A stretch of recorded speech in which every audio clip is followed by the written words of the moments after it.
Good evening, ladies and gentlemen, and welcome to Final Take. I'm Curtis Rauen, and joining me tonight are Nathan Hansen and Marty Kauffman. Guys, what's your plans for Thanksgiving? I'm excited to go home, eat some turkey, eat some normal food, and get to see my family again. I'll be at Lambeau Field watching the Packers. Hopefully, there's a win. Yeah, I'm going home Sunday, so it's pretty awesome. You guys can have fun in your classes the Monday and Tuesday. I'll be chilling at home watching some football. Well, good for you. Tonight we will cover the latest in Pointers athletics, along with college basketball, UFC 193, NASCAR's chase for the Sprint Cup, and the Week 10 in the NFL.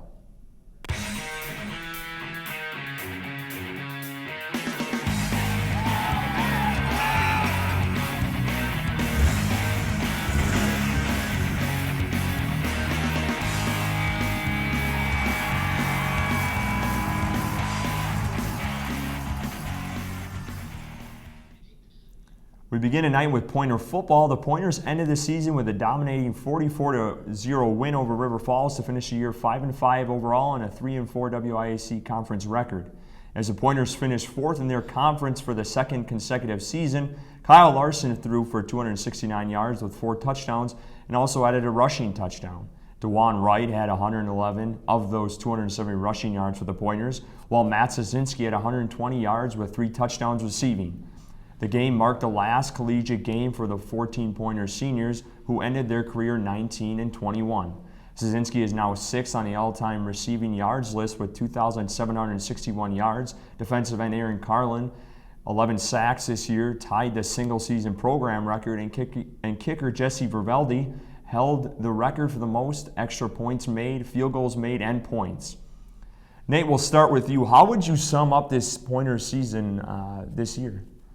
Well, they were there in most of the games, but they couldn't close any of them out. They should have had at least 3 more wins on the season. They had a bad loss against Stout a couple weeks ago. And this win against River Falls this past weekend was kind of what we thought we would see a lot more through this year. The offense just didn't take shape in the fourth quarter in most of those games, and early on in the year, the defense wasn't there. I would say it was decent. I think they didn't reach their full potential this year. They easily could have won this conference the way they were in games. They led. I think they went in that streak of 3 ranked opponents. They led in the fourth quarter all 3 weeks in a row, and they couldn't hold it down. So I think this team didn't fully reach their potential this year, but they had a good season. Yeah, I would say disappointing. What you saw in this last weekend's game was what I thought this team would have been the whole season. And to see them go down and then see a team like Oshkosh, who I can't stand, I hope they lose their first round in the playoffs. To see them succeed so much, that's what I was hoping for out of this Pointer team, especially in my last year of college, to see maybe this Point football team to make a run into the playoffs. But I guess that's what you get out of it.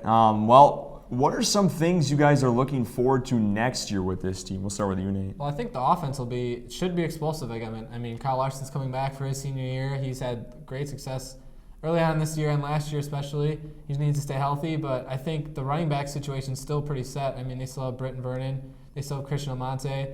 DeJuan Wright's leaving them, but I think Darren Ward, who we saw late in the year, the freshman this year, he can play a big role. He's a big, explosive guy. I think we'll see a lot from the Pointers offense again, but I think defense, they'll lose a lot. Losing Aaron Carlin, he really was the heart and soul of that defense, I think. You're losing a lot on defense with Aaron Carlin, Dan Brown leaving on that line. You're going to lose, I think, Kontowicz in the middle at linebacker. You lose Longmire and Gaffney, who've been in that secondary now for at least 3 years starting. So there's going to be a lot of turnover on that defense. Sosinski's been a playmaker on that offense. They have that wide receiver, though I think they'll be fine there. But he was a big part of that offense this year, too, that they'll miss.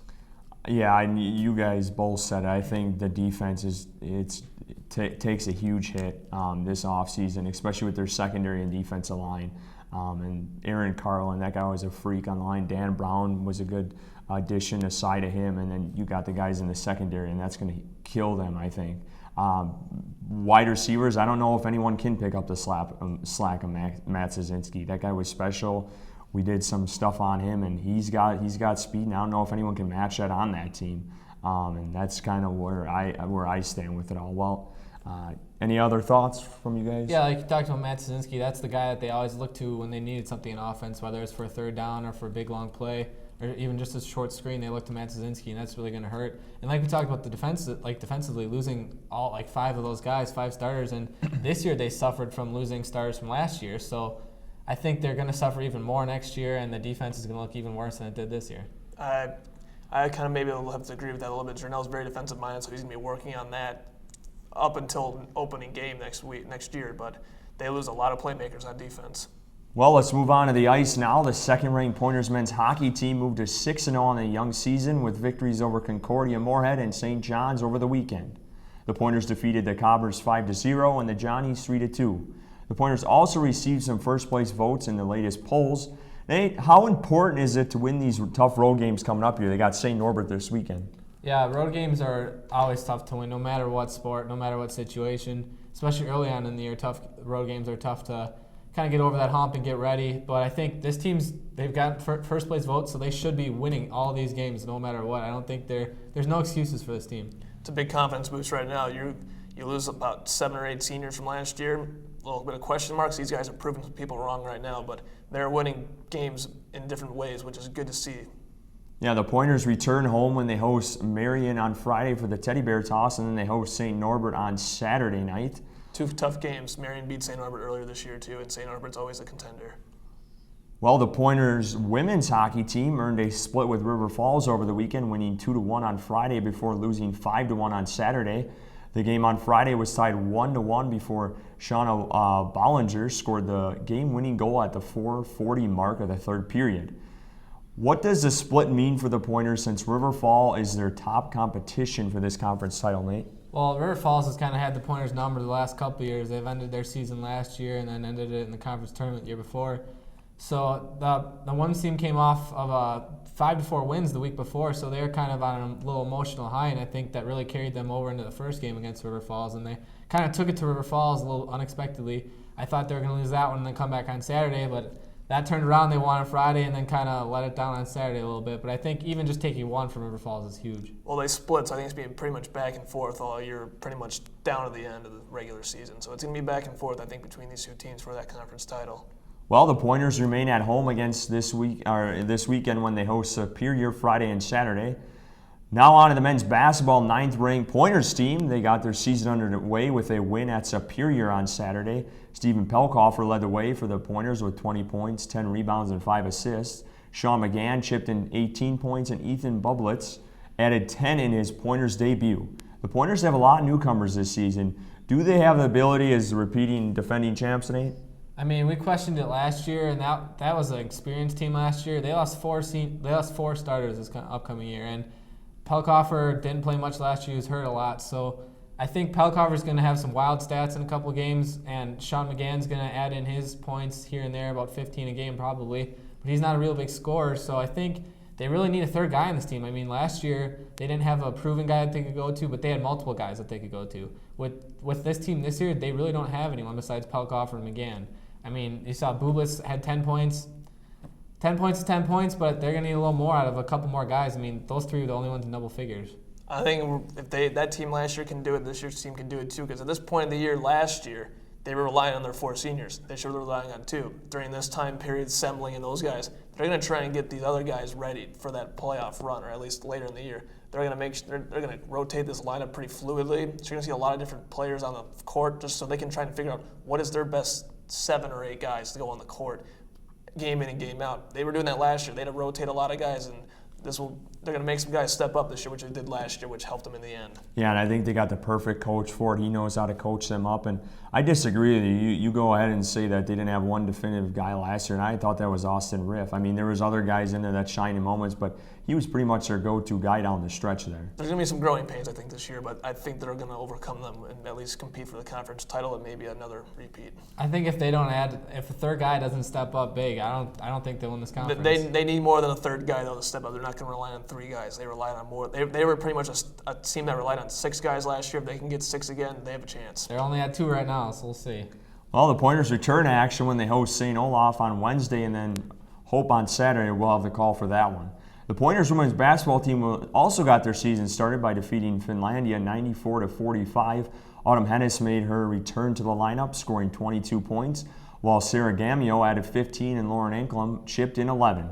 and all 14 different pointers recorded a point. Is this the year the pointers return to the NCAA tournament, Nate? Well, this team this year is a lot better than last year's team. Last year they were really young. They had multiple freshmen starting, and they were pretty injured. This year they've come back healthy. Autumn Hennis especially is one of their big key players. So we'll see. I mean, that's a tough conference. I mean, I don't think they'll win the conference, but I think they'll get an at-large bid. Well, they get her back. Autumn Hennis missed, I think, all of last year with injury, so they get her back. You pair her up with Lauren Anklem. Lauren Anklem was their top scorer last year. She really carried that team to some wins, so I think this team has a chance to maybe compete for a conference title, especially with those two leading the way. Yeah, it's really hard to take stuff out of the Finlandia game, though, because Finlandia, not a very good opponent in any sport so far, so it's really hard to judge off that But game. Coach Egner's been around for a long time. She knows how to get this team ready for the Absolutely. season. Well, the Pointers competition gets a little bit tougher when they travel to Chicago, where they will play Washington University and the University of Chicago. Well, we'll take a quick commercial break here, but when we return, we discuss Wisconsin Badgers basketball, the NASCAR's chase for the Spring Cup, and college football. Stay tuned. Be a part of something super Greek at UWSP. There are 9 chapters and colonies on campus: Phi Sigma Phi, Gamma Phi Delta, Theta Xi, Sigma Delta Rho, Sigma Tau Gamma, Delta Phi Epsilon, Tau Kappa Epsilon, Phi Mu Alpha Sinfonia, and Phi Omega. Greek life at UWSP is a great way to build your personal support system and resume. With Greek life at UWSP, you won't just be a member, but a happy friend to the chapters and colonies for life. See what opportunities Greek life could offer you. Great opportunity to promote leadership, a great way to get connections, and also to build bonds between different Greeks. You get the opportunity to grow yourself as a leader and as a person, both through your organization and connections through Inter-Greek Council and other avenues like that. Greek life isn't what you see in the movies. I recommend checking out one of the recruitment events for the organizations and just seeing maybe you belong there.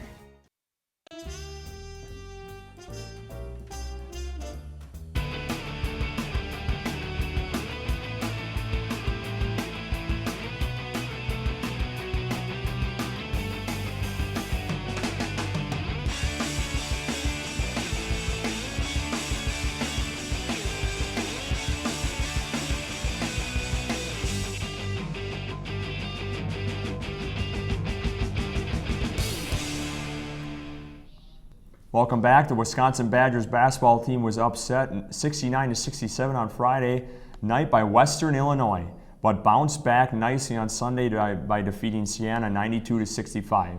Should we be worried about the Badgers this year, Nate? They lost to the Leathernecks. I mean, what is a Leatherneck anyway, first of all? But that's a loss that's unacceptable, completely unacceptable. I mean, I'm not too sure about this team. I mean, Nigel Hayes and Bronson Koenig are really the only guys they can rely on. They're super young. And usually Bo Ryan doesn't have to worry about teams like the Leathernecks having to play them and lose to them. I think you should be worried. Bronson Koenig and Nigel Hayes got shut down in that second half by them. I mean, you go in the conference schedule with the Big Ten, that's probably the best basketball conference in the nation. They're going to struggle, I think, this year. There's going to be a lot of growing pains, especially like Point. They only have 2 guys right now. They have to find their depth really quick. I don't think Showalter's more a defensive guy than an offensive guy. He's going to need to step up his game. They're going to be a lot of growing pains, I think, with the Badgers this year. Well, it ain't going to be any easier because the Badgers' schedule gets a little bit tougher when they take on Georgetown in the 2K Classic on Friday, where they will then play either Duke or VCU on Sunday. Now for our Motorsports Minute, Dale Earnhardt Jr. won the rain-shortened race at Phoenix to deny any chase drivers a chance to advance via win. That left Carl Edwards, Kurt Busch, Brad Keselowski, and Joey Logano on the outside looking in. Joining Jeff Gordon in the championship for our Martin Truex Jr., Kevin Harvick, and Kyle Busch. Nate, we'll start with you. Who comes away in the championship at the Homestead? Well, first of all, we like to talk about Kurt being the ultimate troll about everything, but Jimmy Johnson, troll away, buddy. Runs the race. He's not even in the Final Four, so it doesn't matter, but he's still going hard, not giving anyone else a chance to get in. I like that. But I think Jeff Gordon's got it. I mean, Jeff Gordon's the man. He's always been my favorite, and kind of a retirement ceremony, I think, if he'll win it all. Let's go Jeff Gordon. I really don't know. Both guys on Jeff Gordon, the biggest baby in NASCAR. Shout out to Dale Earnhardt Jr. winning that race this weekend. I knew he had it in him. Let's move on to UFC 193. On Saturday in Australia, Ronda Rousey was knocked out by Holly Holm in the second round. Nate, we'll start with you. I mean, this was a big shocker for most. What went wrong for Rousey, and how did she bounce back after her first loss? And she got dominated. Well, yeah, she didn't go into it with a very good strategy. She was kind of a little bit cocky after the last fight. She thought she could. But when isn't she, you know? Right. Be a little cocky and not wrestle to her strengths or fight to her strengths. And I think it might be a fix. There might be a fix just like we got in WWE. So there's no fix. She came in with a horrible strategy of trying to knock Holly Holm out, striking her with punches and kicks, which is not Ronda Rousey's strength. That's Holm's strength. So she pretty much played into Holm. She didn't try to take her down. I think her last fight was in August, so she's fighting in November. That's a pretty short break in between. And now news came out today she's not fighting for 6 months due to her head trauma, I believe is what it is. So I think her strategy was poor. A lot of hype, though, to believe in yourself, too, coming in after that last fight in August. People were all pretty much kissing up to her, saying she's the greatest in the world, which she was at that time. But I think the rematch will happen at UFC 200 in July. Yeah, and I'm just shocked at how soon she lost. I thought this undefeated mark was going to keep rolling for a little bit longer. I mean, everyone knew she would lose at some point probably, but for her to lose this soon, I don't know. I was just stunned by that. It's pretty. They consider it just like when Mike Tyson first lost. It's pretty shocking to an opponent that no one thought she would lose to. Well, we'll be right back, and when we return, we discuss the latest in the NFL. Don't have a television? Don't worry. SPTV is available on demand at uwsp.edu/SPTV. Find your favorite shows on our website, plus links to all of our YouTube content. Stay up to date with SPTV news that includes information about campus and community happenings. And don't forget to like us on Facebook, we're SPTV-UWSP Television. SPTV. Let's make media together. Got an itch to be on air? Join the SPTV News crew. Being an on and off-air reporter will help you gain experience in interviewing, shooting and editing video, and reporting behind the anchor desk. Join SPTV News, pointing to you. Welcome back. It's now time for the rapid fire around the NFL. We begin with the Green Bay Packers, where they lost to the Detroit Lions 18-16. Tell you what, guys, I have to laugh at this. You guys both, pretty much everyone, I think, on here who's a Packers fan, all picked the Packers to win. And you lose to a team, the streak's over now. I mean, the Lions haven't beat the Packers since 1991, and it's over with. I mean, Rodgers' interception record's now over with this season. It's just been a terrible events for this Packers team. And you look at it, it's dismantled right now. 3-game losing streak. I mean, you're panicking, aren't you, Nate? Yeah, I mean, they lost to Detroit. I'll hold this up. This was after the game. I wrote this down, some notes, a whole page, a couple hours after I had time to cool off. And there's just so many problems on this team. I mean, the one bright spot was Demarius Randall on defense, but the defense looked all right, but it's because it was the Lions offense. So I'm not whole hung on the defense being top 5. They haven't recorded a sack in 3 weeks. There's still problems on defense, and the offense especially is where it's coming from. I mean, the offense, they lead the league in 3-and-outs right now, I think, and it's just awful. I mean, they can't get anything started, and I think it starts with the play calling, and it starts with the receivers getting off the line, and it starts with the offense blocking. There's none of it there. And fundamentals. Randall Cobb can't get off the line. I don't know where he is half the game. He had 10 targets in the game or something like that. James Jones had none. Oh, you're not realizing Randall Cobb's on a number 1 wide receiver. It's Jordy Nelson. He's playing in the slot. Here's the thing. He should be doing all right. He's playing the slot. But he's going up against the number 1 corner. Jordy Nelson's one of the top wide receivers in the league. This is not because Jordy Nelson's not in the lineup. Yeah, can we? This is more. I'm sick of them saying that. This is way more than Jordy Nelson exactly. being hurt. This is play calling and making no adjustments. There's no. I don't think there's some trust issues with Rodgers and his wide receivers. He's not as accurate. Not to mention, I think too, the play calling. So you guys are going to go out there and blame Tom Clemens for them losing all these games, and it's a pivotal part? I don't think so. I think Rodgers playing like crap. We didn't say he was playing. The receivers are playing like crap, and the offensive line playing crap. How can you blame it on the offensive coordinator when they got to make the plays, and that's not happening? Because they make no changes. They make no changes in games, which is horrible because once you they're running pretty much the same offense they've ran last couple of years. No, this is nowhere near. In the Denver game, we saw them having too many routes that are taking way too long to develop, and no one was open. That's why Rodgers struggled that game. This game, they ran too much stuff way too short early in the game. So they're getting 2-3 yards a pass. But they have to. I mean, the so it Lions were doesn't getting work pressure on Rodgers the whole game. because the offensive line. Not to mention, let's be honest here, horrible. those corners were all over the wide receivers. They got away with some stuff on Sunday, that's for And sure. I can't tell what you're doing. I mean, you're like a washwoman out here. One minute you like the Packers moving and taking McCarthy off the spot at coordinator. Now you guys want him back. I mean, what do you guys want here? You guys aren't satisfied. No, Come I was on. not a fan of McCarthy. I remember you last year. You said you last thought year. you stood behind the decision to move McCarthy off, but now you guys want him back. I think mean, because here's the thing, his purpose of taking away the play calling was he can focus on all aspects of the game now. He didn't have to worry about the play calling. Well, I don't see the impact he's made on defense. Please tell and me what special exactly teams. he's doing. Have you seen any difference in their defense? I don't know. You guys were all behind the decision in March. I was not Now you're behind not. it. I thought it was an overreaction. He said in the Seattle game he was not aware of what was going on defense and special teams because he was focused on play calling. He probably needed to be involved in those during that game. So far, the impact of him being involved with special teams and defense has not shown much progress, while the offense has suffered greatly this season. I mean, what do you guys think needs to happen these next few weeks to turn this thing around? I think McCarthy needs to be more involved in the offense now, even more so than probably what he is. I think they need to run the ball better. They need to run the ball more. You can't just abandon the run. They've abandoned the run game, and they need to get their formations. They need to switch up their formations a little bit because they've been running some basic stuff.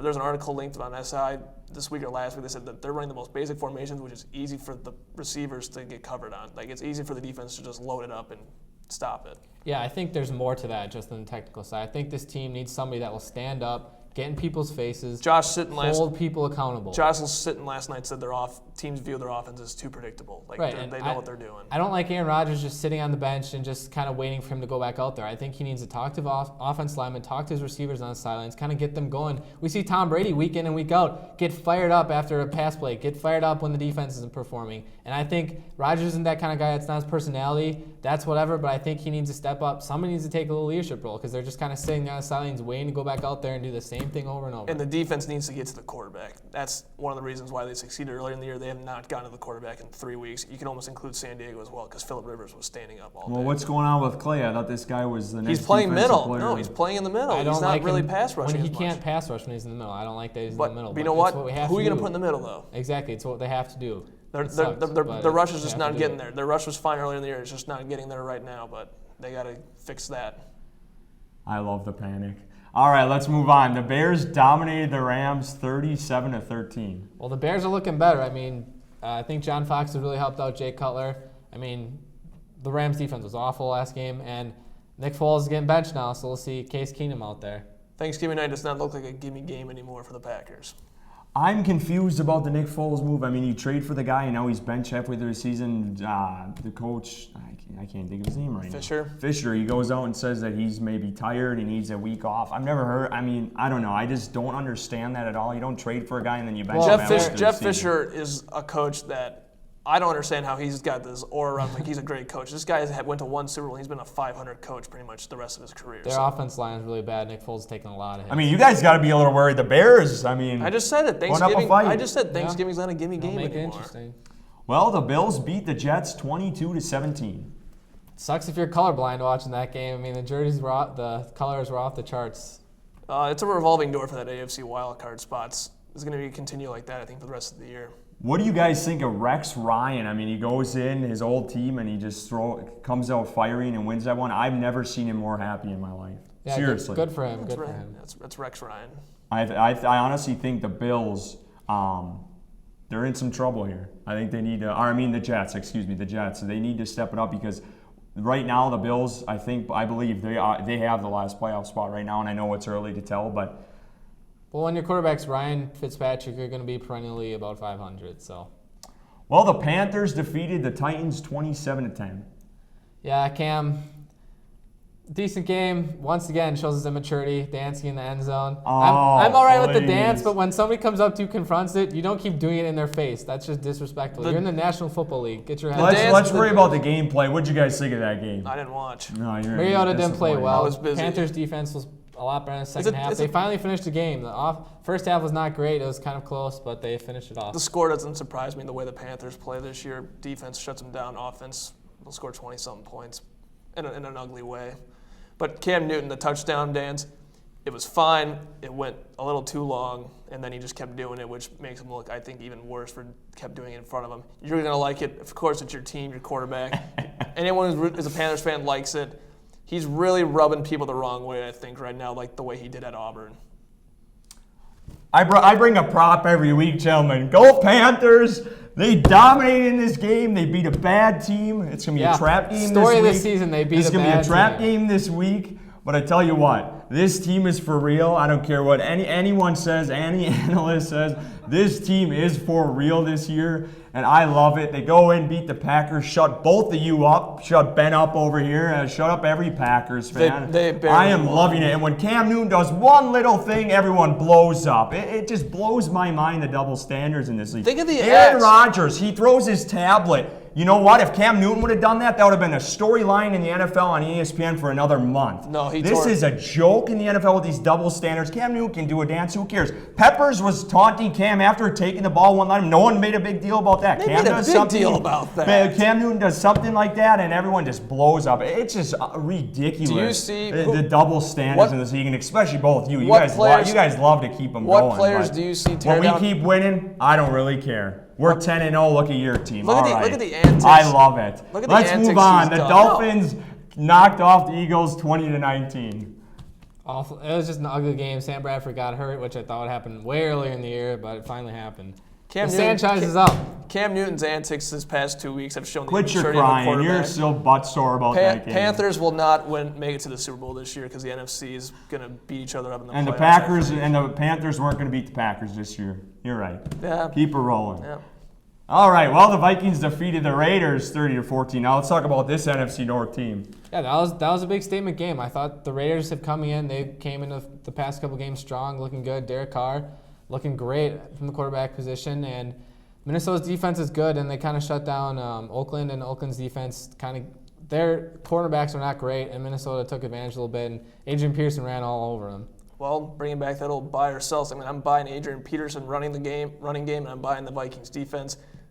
Selling Teddy Bridgewater. He's the weak link, I think. I don't think he's anything more than a game manager. Yeah, he's a game manager. So we keep this rolling. Who wins that game? Vikings, Packers. Packers. They got to turn around sometime. Of course.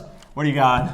Heart says Packers, head says Minnesota, the way the Packers I'm glad he's realistic a little bit. They got to turn around sometime. This isn't going to happen the rest of the year. The reason the Vikings would win is because the Packers offense comes out the way they've had the last 3 weeks. So you never your Packer. You never give the other team the credit. It's I'm always giving what you the the credit. Packers didn't, or what the Packers. You're telling me the Lions beat Green Bay on Sunday. Because the Packers shoot themselves in the foot. I mean, it's always what the Packers did. For the Packers it's always to win, overlooked. For the Packers to win, Adrian Are Peterson the Vikings going to beat the Packers or not? No. Ed says Minnesota wins because Adrian Peterson would run all over him. Their Viking defense shuts down Aaron Rodgers. Well, for Justin, I know he'll pick the Vikings. I'm not sold on it. I honestly think the Packers will win this week. What a hypocrite! I was part of the belief that they would have beat the Lions too. But you know what? They've been sucking. Oh my God! Maybe they switch up with McCarthy a little bit here, but I just don't think the Vikings, they find a way to choke versus the Packers, just like a lot of NFC North teams do, and we'll see what happens. But I honestly think the Packers will bounce back this week and win. You can't keep going against Aaron Rodgers for so long. It's just something's got to turn around here shortly. Hey, this sounds like a double standard. We'll see what happens. It's fine. The Patriots remain undefeated, beating the Giants 27-26. Yeah, that was a great game. It almost looked like a playoff game. I mean, the Giants and Patriots, we've seen battles like this past couple of years, but the Giants, they couldn't pull away, and the Patriots, they stepped up late in the game. I was surprised. You want to talk about a team that shoots themselves in the foot this year? It's the New York Giants. This team should be up there in the NFC with Minnesota and Carolina is